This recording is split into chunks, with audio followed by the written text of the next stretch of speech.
네, 안녕하세요. 저는 강릉국제영화제 프로그래머 조명진입니다. 반갑습니다.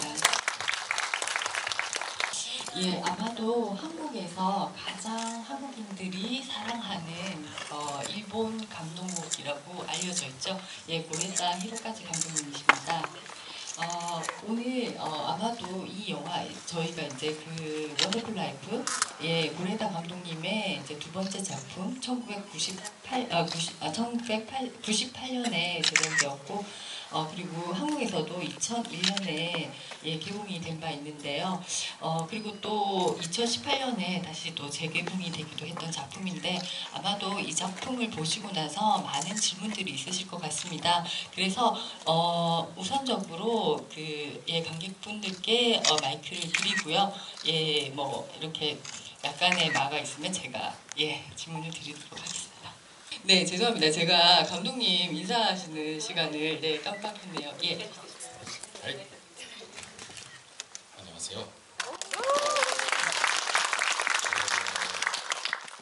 ありがとうございます。こんな昔のね作品を見ていただくのはちょっと恥ずかしいところもあるんですけれども、初めてオリジナルの脚本で、作った映画なので2本目ですけれども、自分にとってはこれがデビュー作のようなそんな思いの強い作品です。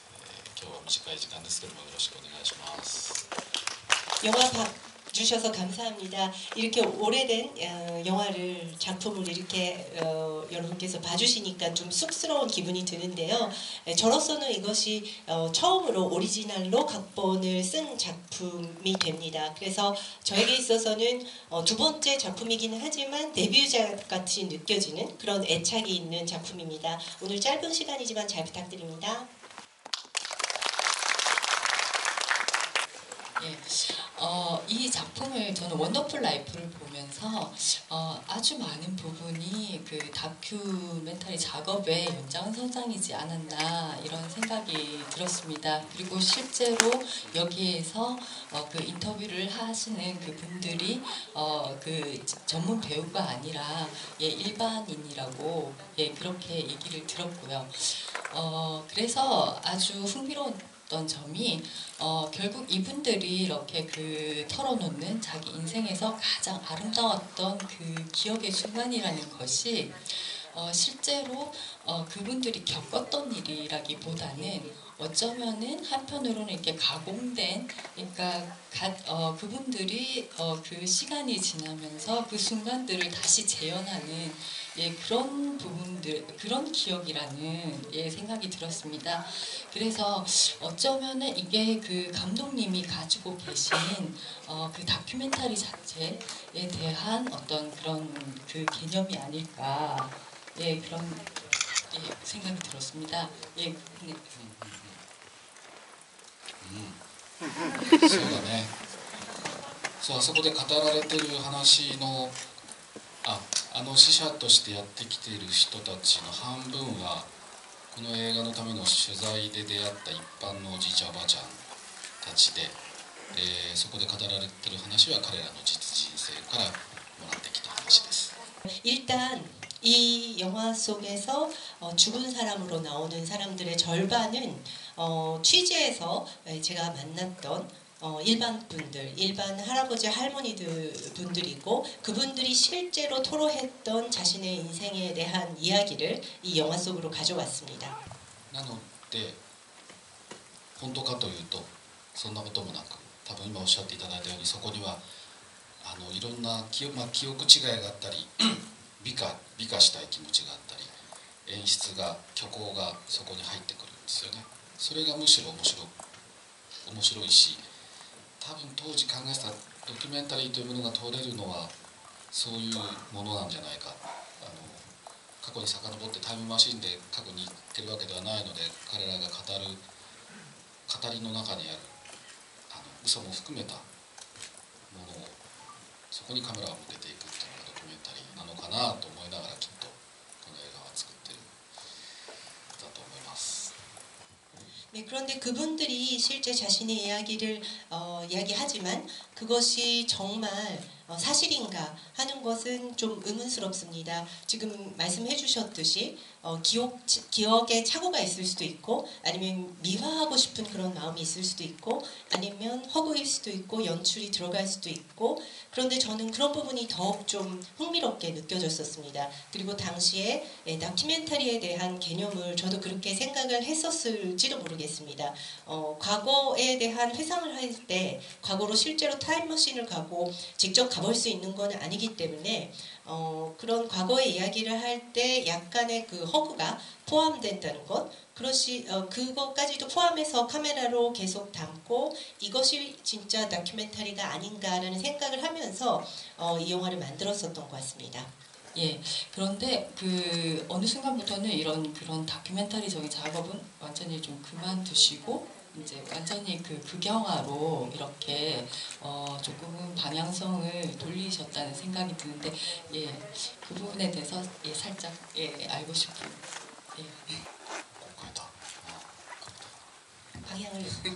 방향이 바뀌었나요? 아, 제가 まあ確かに 잘못했나요? 네. いや確かにその、ジャンルとしてのドキュメンタリーというものは作らなくなっているのは確かなんですけれどもその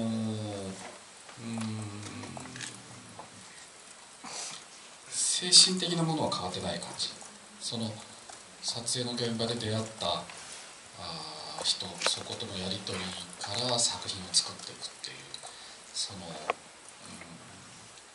あらかじめ書いた台本ではなくて目の前にいるもしくは目の前に広がってる空間の中で何を見つけていくかみたいなそういうこうライブっていうとちょっと違うかでもそういうものを大事にしようっていう意識は今劇映画を撮りながらも多分自分が今一番中心にあるから多分それはドキュメンタリーをやってた時の考え方とか感じ方が残ってるんだと思います。 분명한 것은 제가 장르로서의 다큐멘터리는 이제 만들고 있지 않지만 그런 정신적인 부분은 변하지 않은 것 같습니다. 그 촬영 현장에서 실제로 만났던 사람들과 소통 그리고 대화들을 통해서 작품을 만들어가는 방식입니다. 그 미리 제가 다 정해놓고 대본을 써서 현장을 들어가는 것이 아니라 눈앞에 펼쳐지는 공간이나 인물들을 보면서 거기서 무엇을 찾아낼 수 있는가라는 것을 굉장히 중요하게 여기고 있고 그런 현장감, 라이브감 이런 것을 굉장히 중요하게 생각하고 있습니다.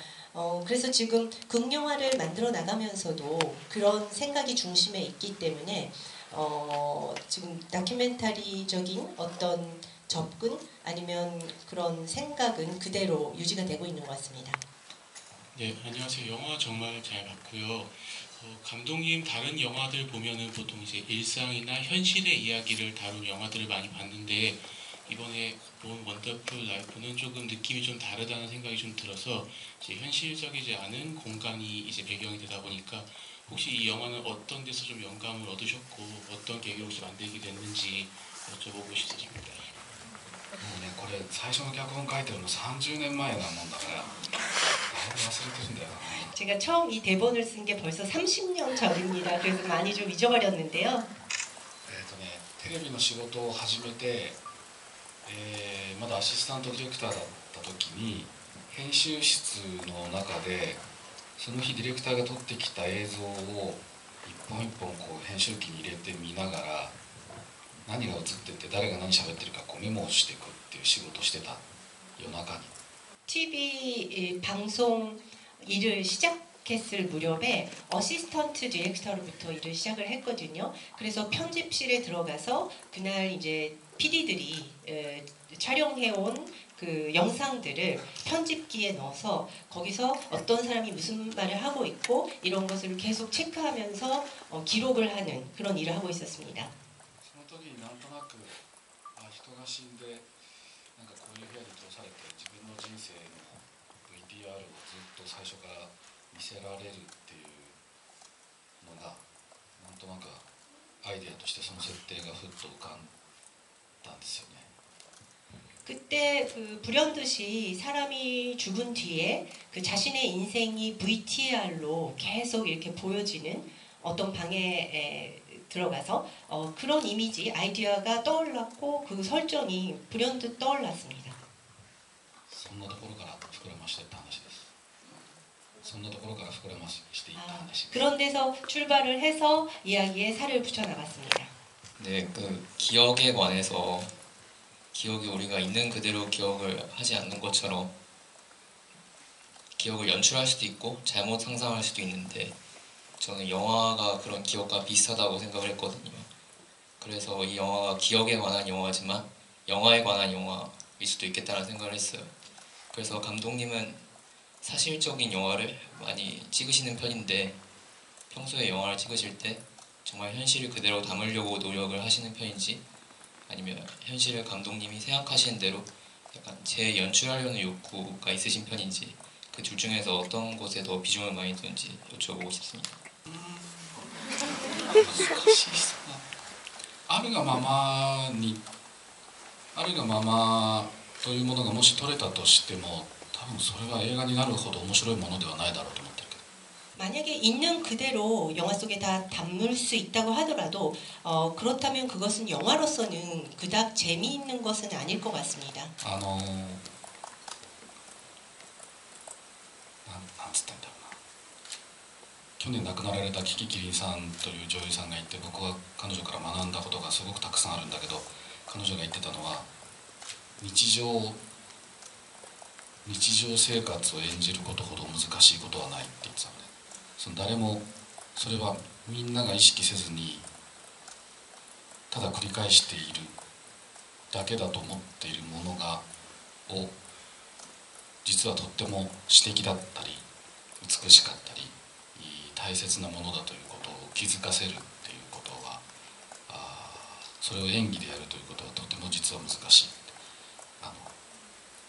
なぜなら日頃みんなが見ているから殺人犯だったら誰もほとんどの人は見たことがないからどうやっても嘘がバレないんだけど日常ほど嘘がバレることはないからって言っていてそれはでもただ普段やってる通りにやればいいかっていうとそんなことはないっていう僕が目指してるのは多分ねそういうとこなんだよねきっと 제가 작년에 돌아가신 키키키린이라는 여배우분이 계신데 그 키키키린 배우님을 통해서 정말 많은 것을 배웠습니다. 근데 키키키린 씨가 말했던 이런 말씀이 있는데 그 일상을 연기하는 것이 가장 어렵다. 그렇게 어려운 연기가 없다. 이렇게 말씀을 하셨거든요. 왜냐하면 일상이라는 것은 그 의식하고 있지 않지만 일상 속에서 사람들이 늘 반복하고 있는 어떤 행동들이 있을 텐데 어떨 때는 그것이 매우 시적이고 아름답고 뭔가 소중한 그런 순간들이 있을 건데 그것을 연기로 표현을 해내는 것이 무척 어려운 일이다. 왜냐하면 일상 속에서 누구나 그 모습들을 다 눈에 익히고 알고 있기 때문이다라고 말씀을 하셨습니다. 그 살인범은 실제로 그 현장을 눈으로 본 것은 아닐 테니까 대부분의 사람들은 살인에 대한 어떤 표현을 했을 때 그 허구나 거짓이 드러날 일이 없는데 일상 속의 어떤 표현들이라는 것은 누구나 다 스스로 이제 경험하고 눈으로 보고 있는 거기 때문에 그 거짓이나 허구가 드러나기가 쉽다. 그렇기 때문에 일상을 표현하고 연기하는 것이 가장 어렵다. 라고 말씀을 하셨습니다. 그런데 그렇다고 해서 일상이 실제로 본인이 하고 있는 것을 그대로 이제 연기로 표현을 한다 그러면 그것 또한 영화적이지는 않다라는 말씀을 하셨는데 제가 지향하고 있는 것도 그분이 하신 말씀과 좀 통하는 것 같습니다. 그 감독님의 자서전 영화를 찍으며 생각한 것을 되게 감명 깊게 읽었는데 거기서 가장 기억에 남았던 말이 영화는 영화다워야 하고 드라마는 드라마다워야 한다라는 말씀이 되게 인상 깊었어요. 그래서 요즘에 한국에서는 드라마를 영화같이 찍었다는 게 약간 칭찬처럼 통용되고 있는데 그것에 대해서 구체적으로 어떤 차이가 있다고 생각하시는지 되게 궁금했습니다. そんな話をしてた僕 제가 자서전에 그런 이야기를 했었나요? 僕テレビ出身なのでテレビ見たいっていうのがこう侮蔑語見下した言い方として使われることにすごく嫌な思いがあってテレビにはテレビの役割と面白さがあってそれは映画とは違うはずだと思っていて、そういうプライドを持ってテレビに関わっていたんだけど、映画をやるようになった時に最初はだからテレビではないものって思いながら作ってるんだよね。ただ最近あんまりそこを意識しなくなってきた。自分の中にすごく色濃く映画以外のものもあるので、テレビもあれば文学もあるし、そういうものをあんまりか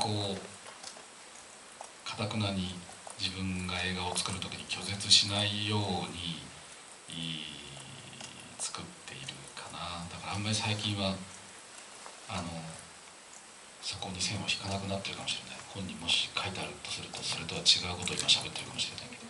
근데 저는 그 방송 출신 TV에서 일을 시작을 하고 있기 때문에 그 사람들이 아 이거는 뭔가 방송 같다, 그 영화적이지 않다 이런 식으로 얘기를 할 때 뭔가 이렇게 내려다보듯이 그런 거에 대해서 위화감을, 거부감을 느꼈었습니다.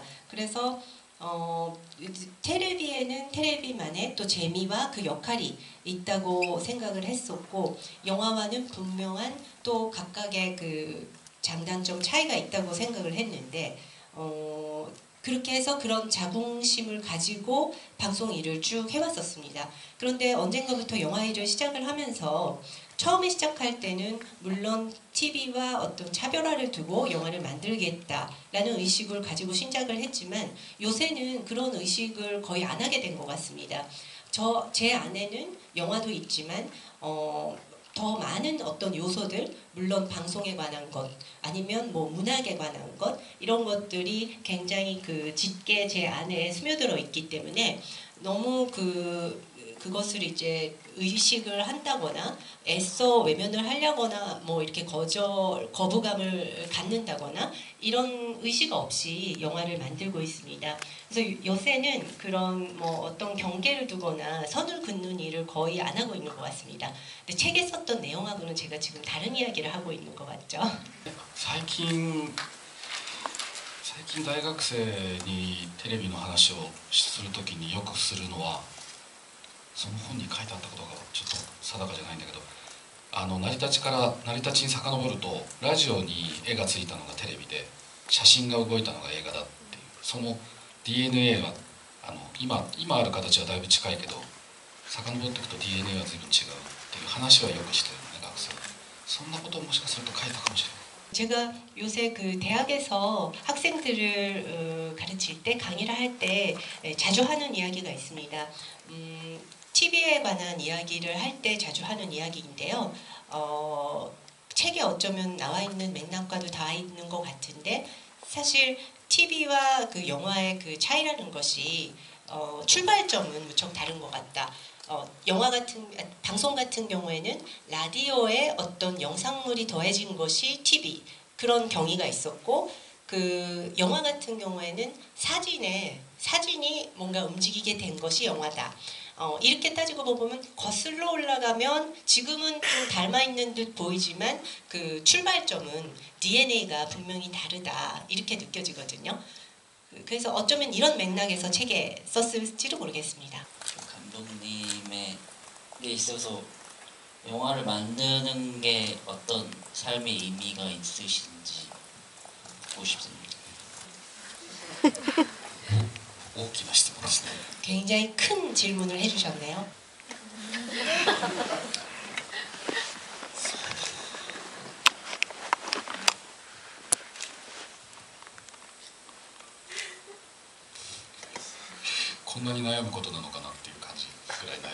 아, 이렇게 고민할 일인가 싶을 정도로 제가 지금 고민하고 있네요.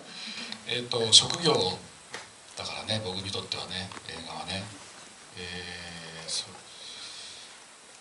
自分を豊かにしてくれる仕事だな。 일단 저에게 영화란 직업이죠. 그리고 저를 풍요롭게 해주는 일이기도 합니다. いろんな人に出会わせてくれるし、それを通して泣いたり笑ったりできるし、そういうとても素晴らしい仕事。 영화를 통해서 다양한 사람들을 만날 수 있고, 그리고 또 영화를 통해서 웃기도 하고 울기도 하고 합니다. 그래서 정말 멋진 일이다라고 생각합니다. 영화를 보면서 궁금했던 게 있는데요. 그 일본어로 요일을 설명해 줄때 일요일만 움직이지 않고 뭔가 정지되어 있는 느낌이 들었거든요.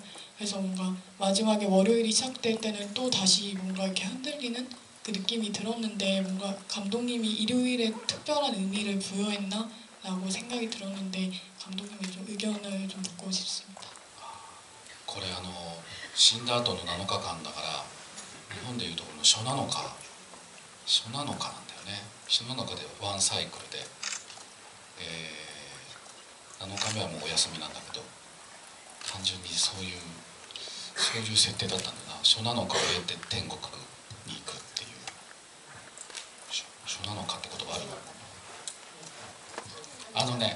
仏教的な多分考え方だと思うけど死んだ人が7日間はまだ死後の世界に行かずにとどまって7日経つと、ちゃんと死ぬんだよ。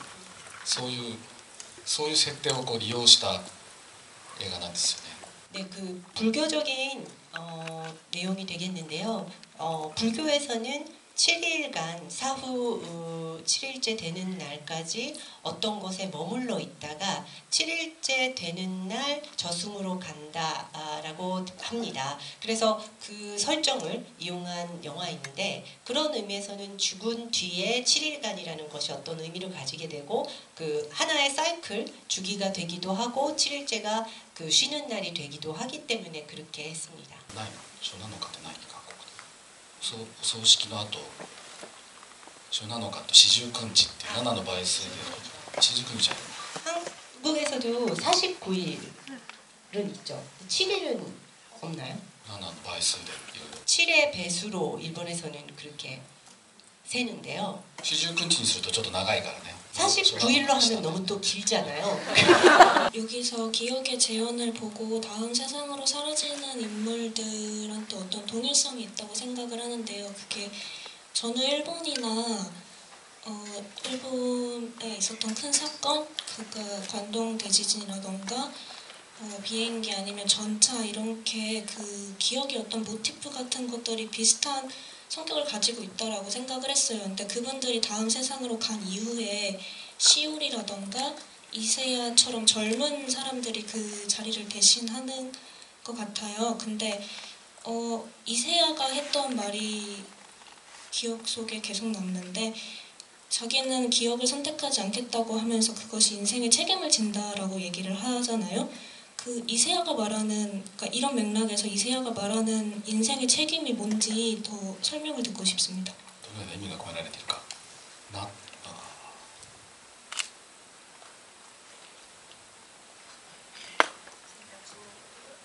選択しないことが責任の取り方なんじゃないかっていう言葉はこれちょっと人のせいにするけど伊勢谷君が自分で考えたセリフなんだ그 선택 안 하는 것이 인생에 대한 책임을 지는 것이다라는 대사는 좀 남 탓을 해서 보아지만 이세야 씨가 생각해낸 대사입니다. 였습니다. オーディションで伊勢谷君選んでるんだけど新君の役でオーディション受けに来てで伊勢谷君だったらどういう瞬間を選びますかって聞いたらオーディションの席で「いや僕は選ばないですね」っつって「なぜなら」っつってずっとこう自分の持論を喋ってるのが面白かったんでちょっと主役じゃないんだけど本人役で出てくれるっていうおじいちゃんおばあちゃんと同じ扱いで彼は出てもらってるのでごめんなさい僕が書いてないもんですからちょっと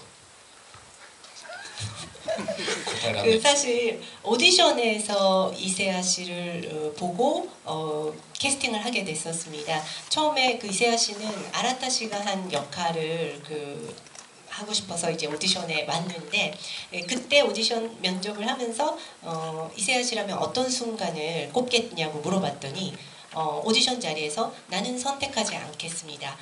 왜냐하면 하면서 자신의 지론을 계속 이제 말씀을 하셨어요. 그것이 너무 흥미롭고 재밌었기 때문에 주인공 역할은 아니었지만 이세야 씨는 이 영화 속에서 할머니 할아버지들하고 같은 연장선상에 있는 그 인물이거든요. 그래서 이제 그렇게 캐스팅이 됐는데 제가 쓴 대사가 아니기 때문에 솔직히 잘 그 뜻에 대해서 설명하지 못하겠습니다. でもあそこで働いてる人はそれなみんなそれぞれ何かしらその責任とか納得とかっていうことを求めてとどまる人はとどまるんじゃない、あそこに。寺島進さんがやった役も多分娘に対する責任の取り方みたいなことを考えられてるんだと思いますけどね。 저곳에서 일을 하고 있는 사람들은 각자가 느끼는 어떤 책임감이나 각자가 어떻게 납득하는가 이런 부분에서 그곳에 머무르는 것을 선택을 한 사람들인 것 같습니다. 테라시마 스스무 씨도 딸에 대한 일종의 그 책임이라 생각하고 그런 선택을 한 것 같습니다. NG 나면 돌이키기 힘들었겠다 싶었던 씬들이 종종 있었는데 대표적으로 논밭에서 촬영된 씬들이었어요. 네, 그런 씬들을 찍을 때 어떤 비하인드 스토리가 있었는지 여쭤보고 싶습니다. 그런 씬들이 아니더라도 감독님 기억에 남는 비하인드 스토리가 있는지 여쭤보고 싶어요. 雪はね、もちろんたまたま降ったんだけど、何十年ぶりか東京で大雪が降った日なんだよね。で万引き家族の中で雪が降るのもね、ワンダフルライフで雪が降った時以来の東京の大雪っていうね、すごく僕大雪についてる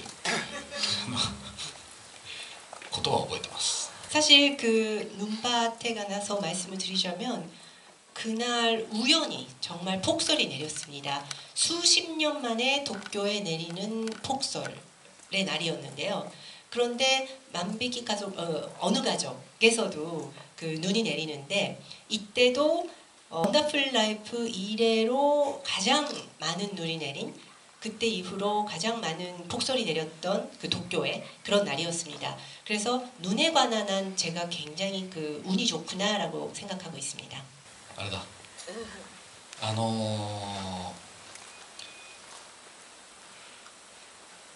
雪のシーンを撮る前の日の晩に井浦新さん、当時新さんですけど、新さんから夜ファックスが届いた。なんかすごく明日の撮影が楽しみですっていうファックスが届いたのは覚えてます。手書きのいいファックスでした。いいファックスでした。 눈 내리는 장면 전날 제가 기억이 나는 게 그 아라타 씨가 그 전날 밤에 팩스를 보내주셨어요. 그래서 내일 촬영이 무척 기대됩니다라는 것을 손글씨를 써서 팩스를 보내주셨는데 그게 굉장히 기억에 남습니다. 좋은 팩스였습니다.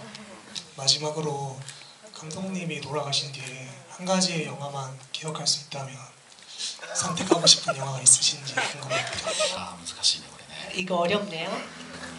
この間ね、21世紀であなたが見た映画で一番、好きな映画は何ですかっていうアンケートがどっから来たんだっけな、ガーディアンかなんかイギリスの雑誌から来て、それで選んだのはシークレットサンシャインなのね。